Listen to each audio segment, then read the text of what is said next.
Thank you very much, Yossi, for the introduction. I have to think about the compliments. Okay. It works. Okay. And thank you for the invitation, for the opportunity to talk here. And okay, so I would, the title is there you can see it.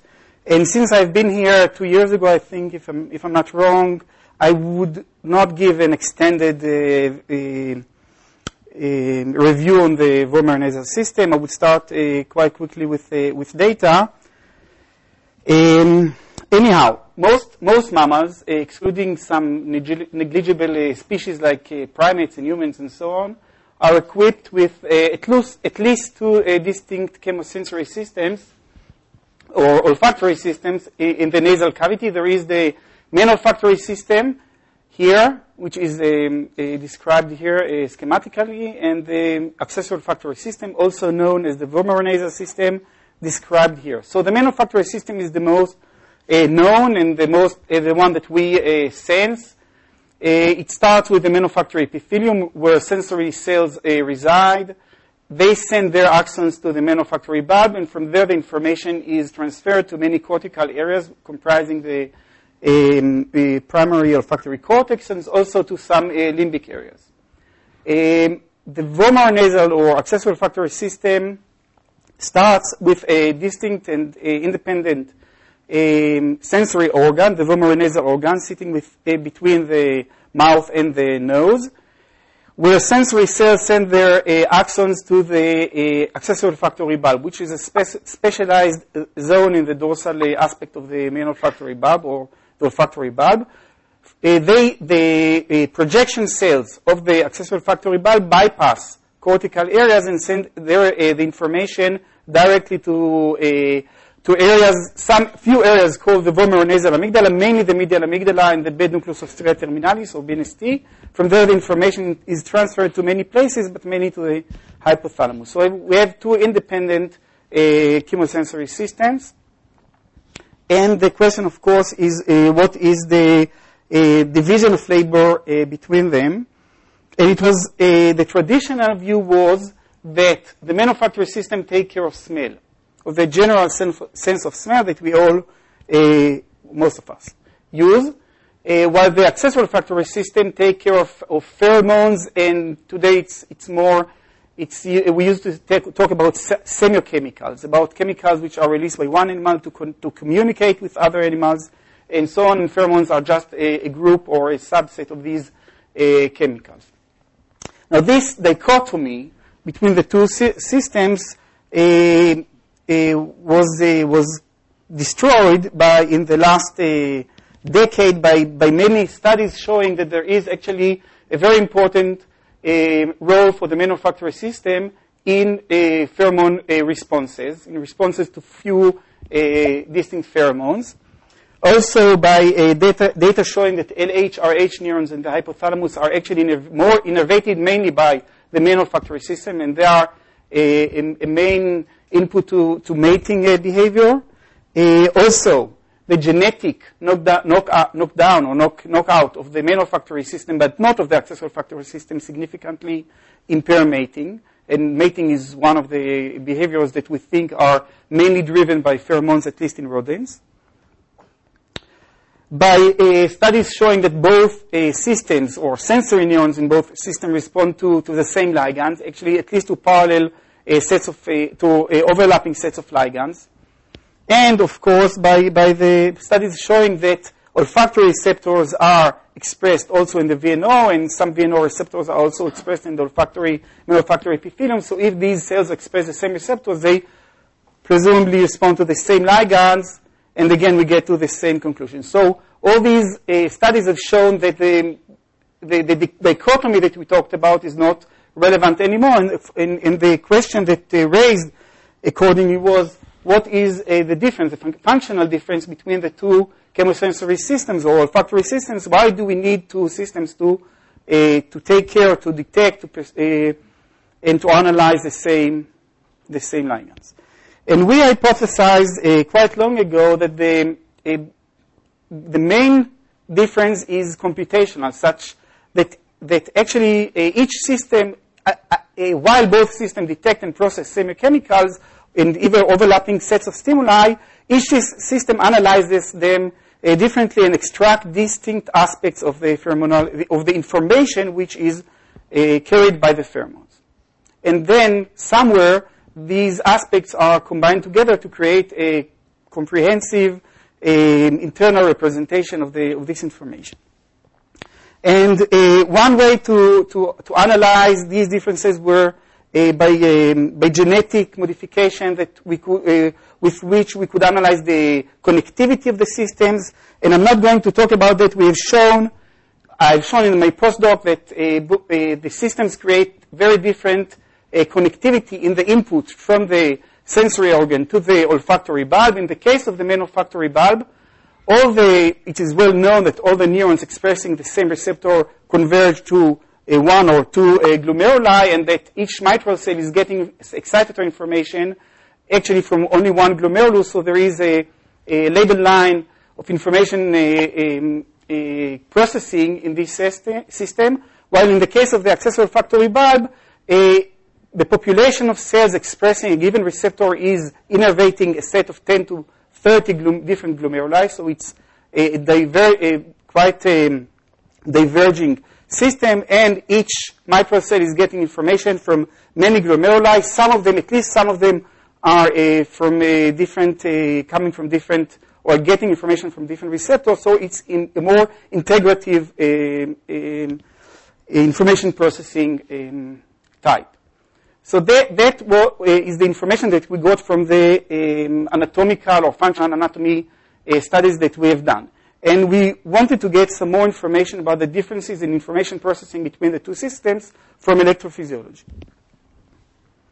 Shlomo, is this the dogma in the field, or is the other competing groups still think that you're wrong? I think that recently Tim Hawley published a paper that showed that at least some mitral cells clearly get information from different sources. I hope so. I'm not communicating with too many people, but I think it's quite accepted. I hope it's quite accepted. Okay. So the refined hypothesis of us was that the main olfactory system is analyzing the pheromonal blend and processing each component of it separately, while the accessory olfactory system is getting information or extracting information on more complex aspects of the blend, such as coexistence of few derivatives of a certain molecule in the blend, or the ratio between the concentration of certain pheromones and so on. Now, we approach the data, I want to show you some anatomy of the system. So that's the olfactory bulb. The main olfactory bulb is here. The accessory olfactory bulb is shown here in this frame.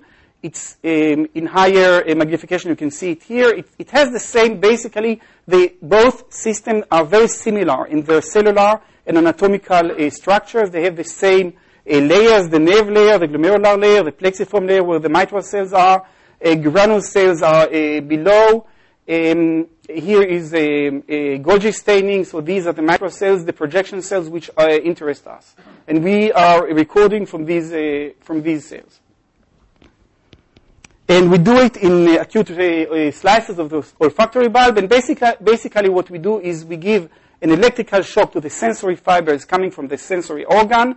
In the slice, we give a very brief electrical shock, usually of 0.1 millisecond long. And we record from the cell bodies of the mitral cells using either extracellular recordings or, in most cases, whole cell patch clamp recordings. And first of all, we went to explore the differences between these two populations of mitral cells, the main olfactory bulb mitral cells and the accessory olfactory bulb mitral cells, in their passive properties. Okay, so here you can see a cell which was recorded by us and injected with a tracer, and then later on analyzed with the two-photon microscope of Adi Mizrahi and reconstructed. That's the MOB mitral cell with its single, very elaborated tuft, and AOB mitral cell with a few different tufts in a few different glomeruli. And if we inject hyperpolarizing current steps, we can record the responses of these cells, and of course, to get the IV curve, which represent, the slope represent the input resistance. And already from these recordings, we can see that the input resistance of the monofactory bulb mitral cell is much lower than that of the accessory factory bulb mitral cells. And when we sum all the data, we get really a very dramatic difference between them. Monofactory bulb mitral cells, on average, has about 250 megaohms of input resistance, while LB mitral cells has 3 times higher input resistance. Many of them show input resistance beyond 1 gigaohm. So these are really compact cells, I would say. While you can also see here that there is no time-dependent or voltage-dependent rectification in both systems. So they look very similar in this aspect. And indeed, when we measured the membrane time constant, we found that it's very similar between the two systems. So the specific membrane properties of the cells are very similar. However, the input resistance is much higher in LB cells. The capacitance is much higher in MOB cells, and that's because the MOB cells are actually bigger in their membrane area, and we could confirm it using the reconstructed neurons. We could see there is a very good correlation between the membrane area calculated from the morphology of the cells and the membrane area calculated from the capacitance of the cells, and the ratio between the capacitance and the ratio between the morphology is about between 2.5 and 3 times more membrane for the MOB cell than for the LB cells. Okay, sure. No, I'm sorry.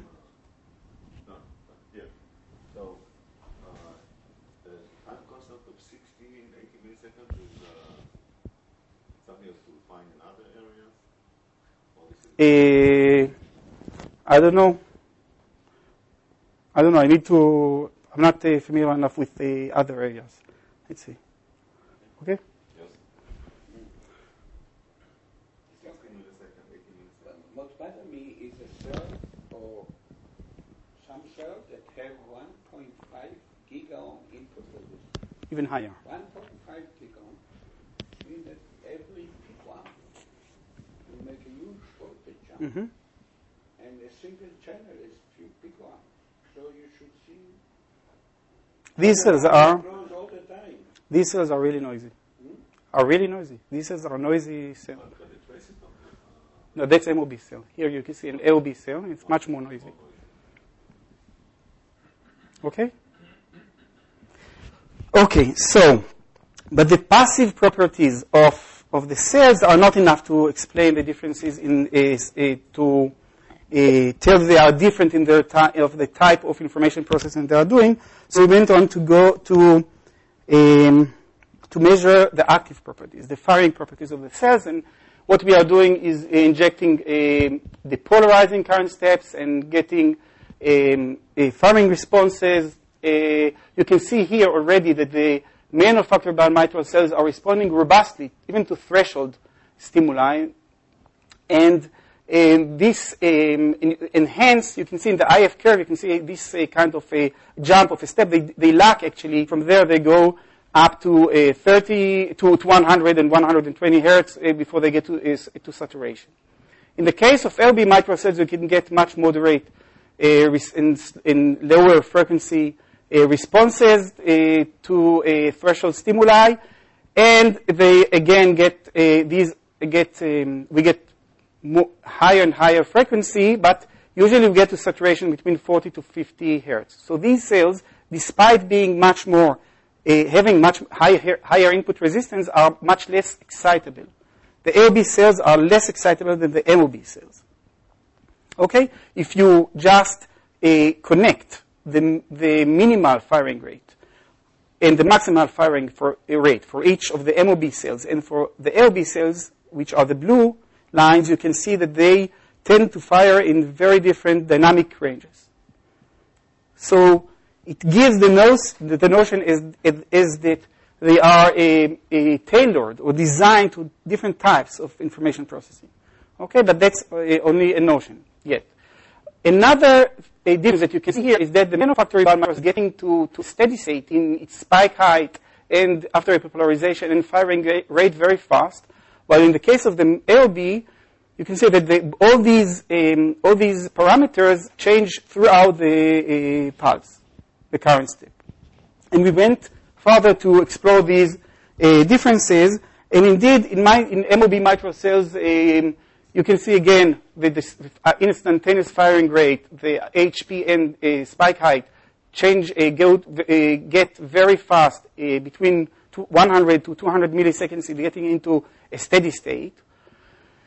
And this is quite common to all mitral cells that we have recorded from. While in the case of the LB, we could divide them into 3 different subpopulations of neurons. Some neurons slowed their firing rate along the pulse. Here, in this case, for example, from 40 hertz to almost 20 hertz. Some of them actually accelerated their firing rate along the current step. In this case, from 18 to 26 hertz, and some of them were steady. So the steady state was immediate, and they didn't change the firing rate, almost didn't change the firing rate along the pulse. And we really could divide them to 3 different subpopulations, and there are all kinds of differences in their AHP and the SH parameters. But the main thing is that these cells seem to be able to encode information about the time within the pulse. While in the case of the LB, if you sample the firing of the MOB mitral cell here or here or here, you would get the same firing rate. So there is no information about the time in this, at least from 200 milliseconds in the forward. While in the case of the LB mitral cells, they seem to encode information on the time on the duration of the pulse in a way. So we started to think, what can we do about it? And here I'm going to speculate, or to make a sort of a hypothetical experiment in a way. Okay, one way would be to add them together into a readout, okay, to integrate them. But then it seems that we are losing the information about the time. So if we are integrating accommodating cells and facilitating cells together, we are going to lose information that they carry about the time of the input. One way to go to skip this loss of information would be to give the accommodating cells, let's say, a negative value. And indeed, when we do it, and you can see here, what we see here is the 3 stimulus frequency curves of the cells, of the accommodating cells, the steady cells, and the facilitating cells. You can see the first frequency, the frequency of the first ISI, the frequency of the last ISI, which is smaller in the case of the accommodating cells, and higher in the case of the facilitating cells. And if we just add them together in one, plotting them together, giving the accommodating cells a negative value, what we get here is the frequency of the first ISI is tolerating the stimulus intensity, while the frequency of the last ISI is responding or is proportional to the stimulus intensity almost linearly. So this encouraged us to make a simulation. So Sam Zibman had made a simulation of these cells, simulating each accommodating, steady, and facilitating cells with an integrate and fire cell and a readout cell, which is getting excitatory input from the steady and facilitating cell and an inhibitory input from the accommodating cells. And what we get is the readout of this neuronal network, in a way, is a readout which is, again, in the first part of the stimulus, or in the early stage of the stimulus, it's tolerating the stimulus. It's actually not responding, and only later on it starts to respond. As the stimulus is getting higher, it starts a little bit earlier, but mainly in the last part of the stimulus, it's really delivering the whole effect of the stimulus. So it's in a way, a low-pass filter.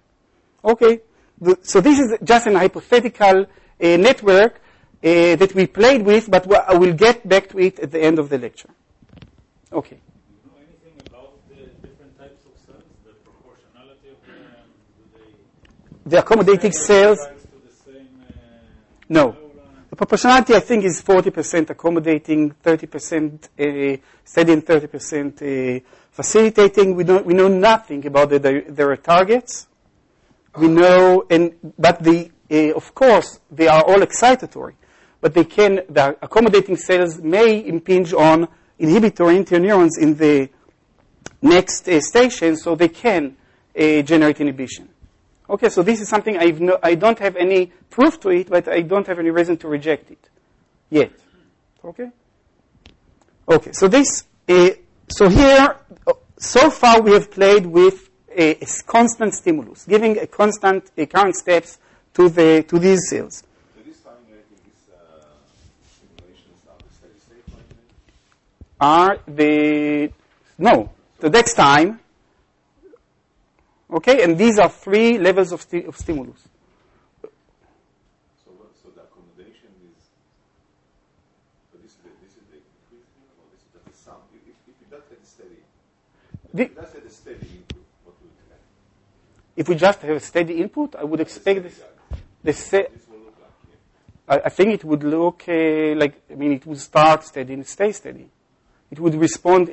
Maybe it's going to start like this. I mean, it's going to take him some time, but very early it's going to get to the steady state because it's getting information only from steady neurons. Here it's getting information from steady neurons, from facilitating neurons, which would enhance its firing rate as time passes, and from the inhibitory input from the accommodating neurons is going to be relieved with time. Okay, so So what is the effect? the effect here is that at early stages where you have a lot of inhibition from the accommodating cells and less excitation from the facilitating cells, the neuron is almost not responding. This part. Yeah, this part. And then when time passes and there is okay. So all these are electrical stimulation of the axon. Yeah, so no, here I assume an injection of current into the cells. I mean, we simulated the IF curve that we have here into this system. Okay? Okay. So now, what happened when we give stimulation to the sensory fibers? Okay, we give a short stimulation, and here we record extracellularly from MOB neurons and from AOB neurons the responses to sensory input in a way. Okay, it's not real sensory input, it's not smell, but it's a shock given to the sensory fibers. Okay, and you can see again, in the MOB mitral cell, you get, even for threshold stimuli, a robust a firing rate or robust response, which is getting stronger and stronger as the stimulation level getting higher and higher. And we're talking about percents of threshold stimulus. But it stays, and here we see the peristimulus time histogram, it stays limited to a certain time of the response. It cannot get beyond a limitation of the duration of the response. Okay? In the case of the AOB cells, we get much weaker responses. But beyond a certain level of stimulation, a certain threshold of stimulation, we get persistent firing. And this firing can go 10, 20, 30, 60 seconds after the stimulation. This elevated low rate, elevated firing rate. Okay, this is what we get from extracellular recordings from these cells, and this is what we get from intracellular recordings from the same cells, so we can get the same response, the same differences in responses from MOB and AOB mitral cells using whole cell patch recordings. And what you can also see here is that the EPSP of the MOB is not really terminating or is not really going down earlier than in the AOB mitral cells. Actually, it's quite extended, but the firing is not it doesn't keep firing, we don't know exactly why. But the responses are very similar. And then the question was, is this a product of something in the network, something in the synaptic current, something in the synapses or something, or is this a product of differences between their intrinsic properties, as we have shown using the current injections? Okay, so just qualitatively, when you record the synaptic currents from AOB mitral cells and MOB mitral cells, you can see that the current of the AOB mitral cells is not decaying slowly than in the MOB. Actually, the opposite is true. So the differences in the currents cannot explain the differences in the length of the response. In order to be sure, so we assume that intrinsic properties of the cell, distinct intrinsic properties, are causing the differences in their responses. In order to be sure about it, what we have done was to inject into single cells, to inject currents which mimic the synaptic currents. So we have a prolonged decay time constant. Here, in the case of the MOB, you can see that we get very similar responses to what we got from using the stimulation of the sensory fibers, and also in the AOB mitral cells. We get, using these synaptic-like, what I call synaptic-like current injections, we get weak responses, but they may become persistent if the current is strong enough. This is two traces? These are two different traces using two different amplitudes. Yeah. Okay, okay. And here we do much more. I mean, each one of these represents 5 traces.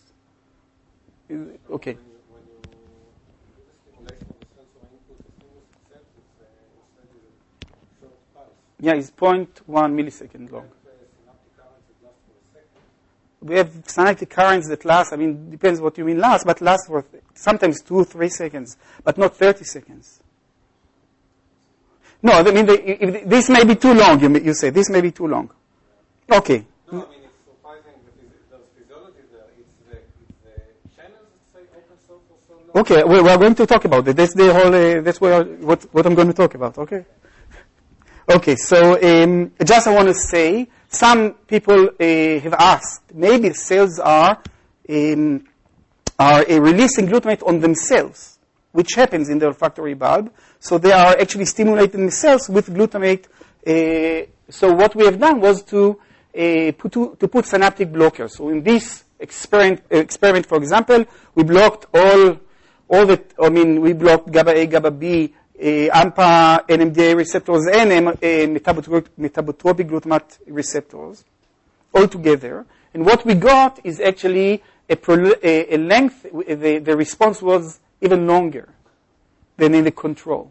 So it's not, probably because we've blocked all the GABA receptors and so on. So it's not because the cell is releasing some kind of or it's not because the cell is releasing either a GABA or glutamate on itself.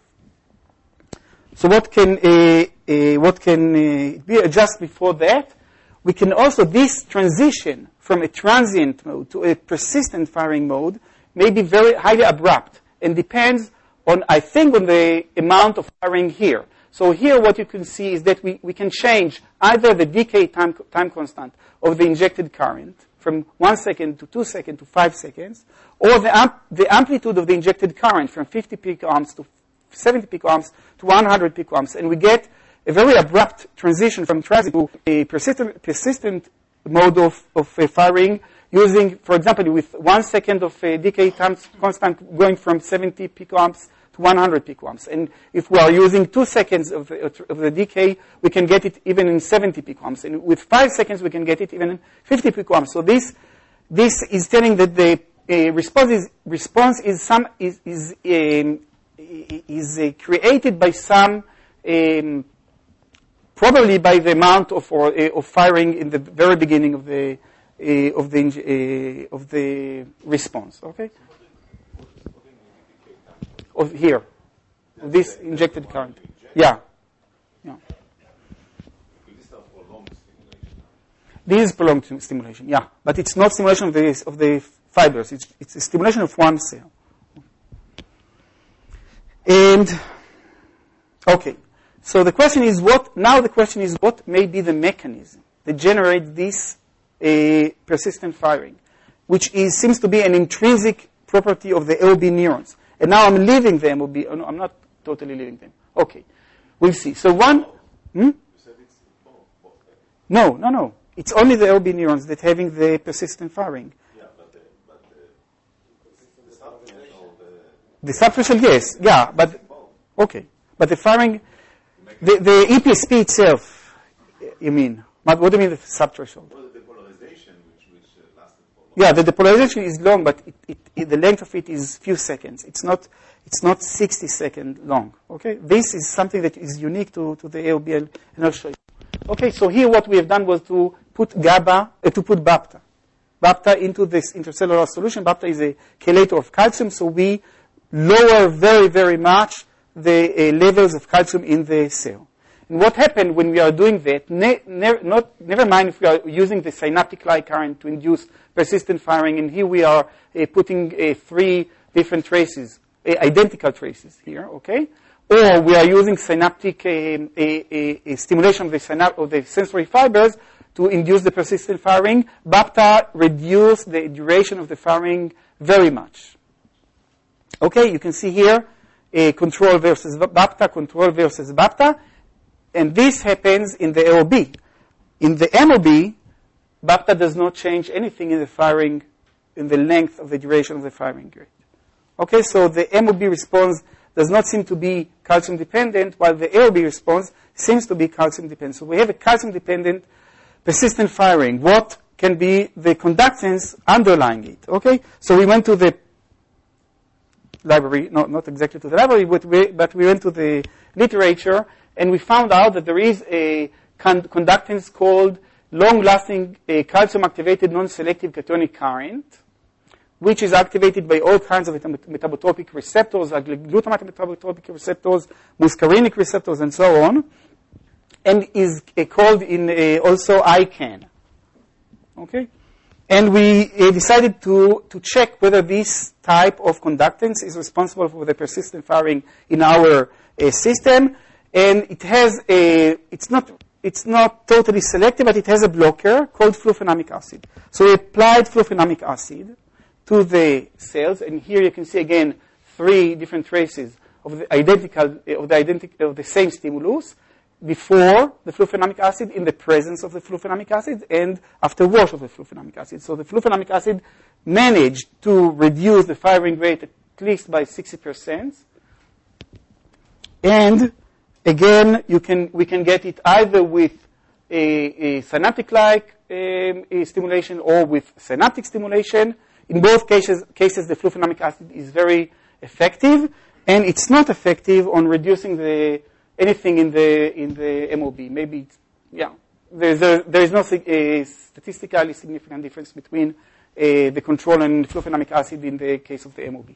So now it seems as if the MOB and LB, the difference between the MOB and LB is wait a minute. So we were very happy, and we concluded at that point that the main and accessory olfactory bulbs do indeed process sensory information in distinct ways, and that given enough input, LB mitral cells will switch from a transient to prolonged response or a persistent response mode, which may change their influence on higher order neurons, and that the differences between the main and accessory olfactory bulb mitral cell or responses are mainly due to their intrinsic membrane properties of the mitral cells, of course, and that persisting firing in LB neurons relies on activation of calcium-activated non-selective cation current or ICANN conductance. Okay, that was very simple. We even had a very nice model. In the case of the MOB, where there is no ICANN, a depolarization induced some kind of intrinsic depolarization, probably persistent sodium. I'm not going to talk about it, but there is a robust transient response. In the case of the LB, weak stimuli induce only weak response, and the intracellular calcium remains low, and we get the termination of the response, while strong EPSP induce strong response, high intracellular calcium. ICANN activation which would induce, again, more spikes, more calcium, and we get a persistent firing. For some reason, this is terminating after a while. Okay, very nice, everything is good. And here we have done the mistake, the classic mistake of doing too many experiments. Okay, so we have done too many experiments, and the whole thing got complicated. Why? First of all, we have tried to stop the firing with stopping the spikes. Okay, if spikes along the firing are causing high intracellular calcium, if we stop the firing, the calcium should get down and the ICANN should stop. But we didn't manage to change the course of this depolarization even one single bit with stopping the spikes for 2 seconds, for 4 seconds, for 6 seconds. It didn't matter. So these spikes are not necessary for continuing the response. The polarization, the conductance is working even without spikes, at least beyond a certain time window here. Okay, it needs spikes at the beginning, but not later on. But that's not a big deal. I mean, so it starts here and it goes to a certain till it ends up. Okay, that's not a big deal. But then we found out that if we use a synaptic stimulation, we don't need spikes for inducing ICANN. We can get this depolarization, prolonged depolarization, even without spikes. If we use, of course, a synaptic stimulation. Synaptic light won't work here. And we found out, and then Asaf Zilbertal and Yossi's lab have done a few experiments showing that AIDA application, AIDA is a blocker of mGlu-R, metabotropic glutamate receptors type 1, can block the persistent firing if we induce it by a synaptic stimulation. But not if we induce it by synaptic light stimulation. And if we apply DHPG, which is agonist of mGlu-R type 1, we are doing really Nisim here. I mean, you can see here a cell in which we couldn't induce a persistent firing using the synaptic light current, but after the DHPG application, this cell is firing persistently. Okay. It activates it. It activates it. I would think that it's similarly to carbachol, to activation of persistent firing in other brain areas. Not only that, here we use a square pulse depolarizing current step to induce firing. This type of stimulation never worked for us to induce ICANN.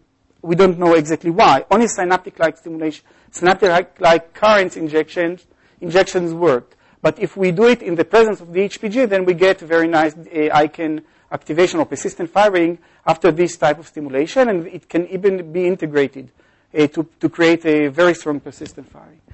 So it seems as if mGlu-Rs do have a role when we induce these responses with a activation of or stimulation of the synaptic or the sensory fibers. Yes.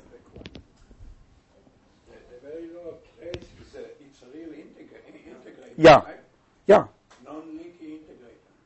yeah. It's only in the presence of the ADHPG. Okay? And when then we said, okay, that's not bad. I mean, we activate the metabotropic glutamate receptor. We generated IP3. IP3 causes release of calcium from internal calcium stores. Then we have a higher calcium. That's fine. I mean, but then we've started to measure the calcium, to do calcium imaging in Yossi's lab. And what we got is that indeed when there are many spikes, we get very strong calcium elevation in the cell. However, if we just use a stimulation of the sensory fibers, we get ICANN, but no calcium, no calcium spike or calcium elevation of calcium here. Okay? While even one spike can generate a very strong calcium signal. So if for the synaptic stimulation of the ICANN, we don't need the trigger for it is not calcium release. we need calcium. We have shown by BAPT application that we need a certain level of calcium, but something else is causing the activity here.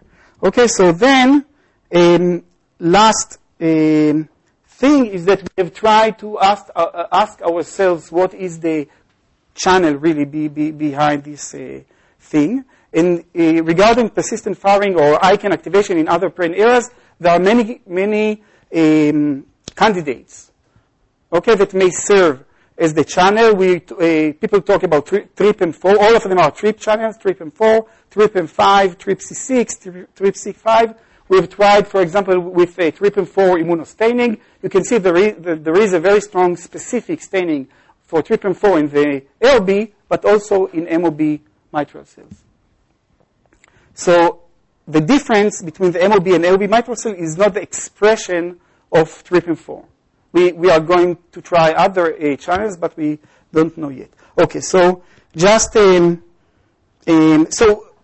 currently the model that we think about is that when you are doing the synaptic-like stimulation, there is enough depolarization and strong enough response to create high intracellular calcium that would activate ICANN. But when you have some signal transduction factor X, we don't know what is it, maybe diacylglycerol or something else, that needs only low levels of calcium to activate ICANN. Okay, that's the current model, but we still need to explore it. Now, what is the reason? Why do ALB cells respond with such a persistent firing? What is the model? So the model that I'm talking about for many years now is that the ALB is functioning as a sort of a gating mechanism or security mechanism. Okay, that prevent the animal from being deceived by misplaced pheromones or by episodic stimulation, in a way. Okay, so it would be horrible if the animal would get into lordosis or to mating behavior in the wrong context. So and you need a system that would encode the social context of the animal. And the LB, what I claim is that the LB is such a system.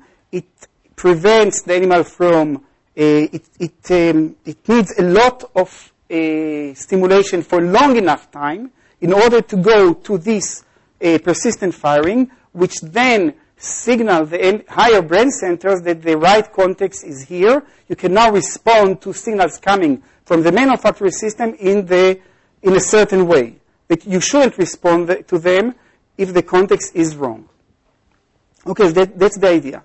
And one more mechanism that can support it, and we are exploring now, is this kind of inhibition. Okay, what we see is that if we give stimuli here, it's current clamp recordings using QX314, so we don't see spikes. This is an EPSP. If you give the stimuli 20 seconds apart, you can see a very nice EPSP. But if you give them 40 seconds apart, or 60 or 90, you can see the beginning of an inhibitory phase here. And this inhibitory phase can really terminate the firing of the EPSP very strongly in some cells. You can see it also using voltage clamp here. This is the inhibitory current, which seems to be activated even at minus 70 millivolts, so it's probably calcium. It could probably potassium conductance. Sorry, potassium conductance. It's resistant to BAPTA application, so it's not calcium-activated potassium. We think it's Georg channels. Georg channels are potassium channels which are activated again by metabotropic receptors. Here we are doing a recording of extracellular recordings from cells, and you can see that using 30 seconds of stimulus interval, you get much stronger response than using 90 seconds. So what can this mechanism do? It can do the same thing. It actually inhibits the first stimulus. It inhibits episodic stimulation. But if the next stimulus is going to come early enough after the first one, few seconds later, then it's going to be transferred further. It's going to be enhanced in a way. The response is going to be enhanced. So this type of mechanism, with the hypothetical network that I've shown you earlier, okay, both would cause an inhibition of the early response of the AOB, while permitting a full response only if the stimuli are persistent. And the full response would mean persistent firing in the AOB. And this persistent firing, what I claim, would cause a state, would cause a sensory state in higher brain function areas. And this sensory state is the consequence of the animal being knowledge that the right social context is approached, is here. Okay, that is the way. Now, what I guess you would tell me, show us this state. Okay, and what I'm going to show you now is something that I think may be this state. Okay, so the last thing I'm going to show you today is this movie. What we are doing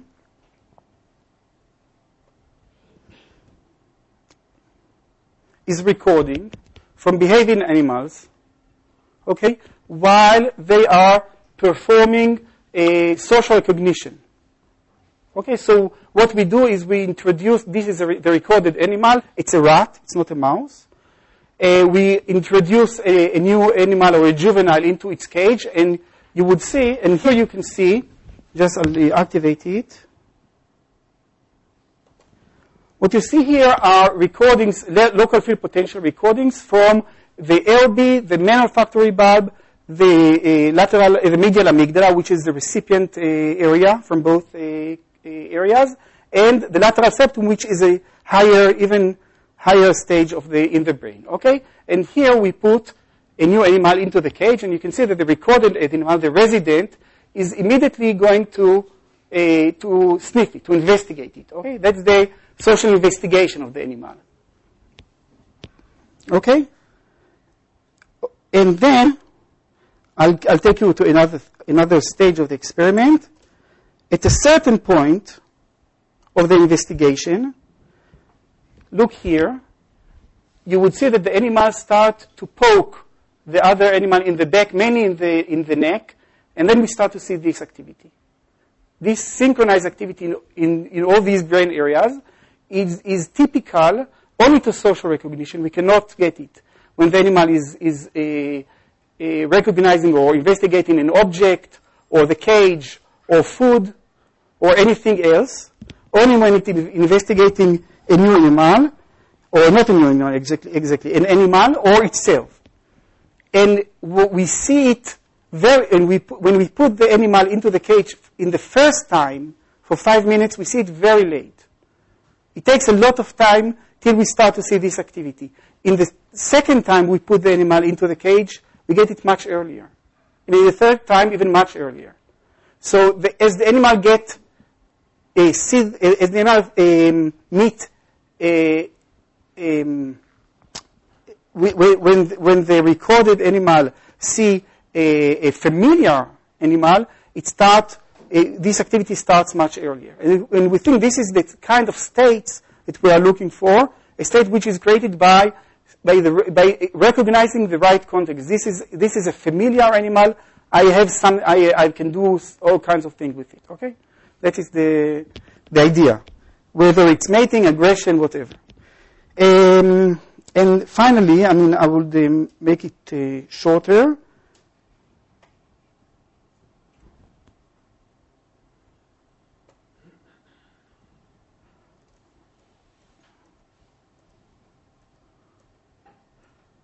I would just thank Yossi, my collaborators here, Yossi and Sam and Saf, and my students that have done most of this work, Guy and Alex at the University of Haifa. Thank you very much.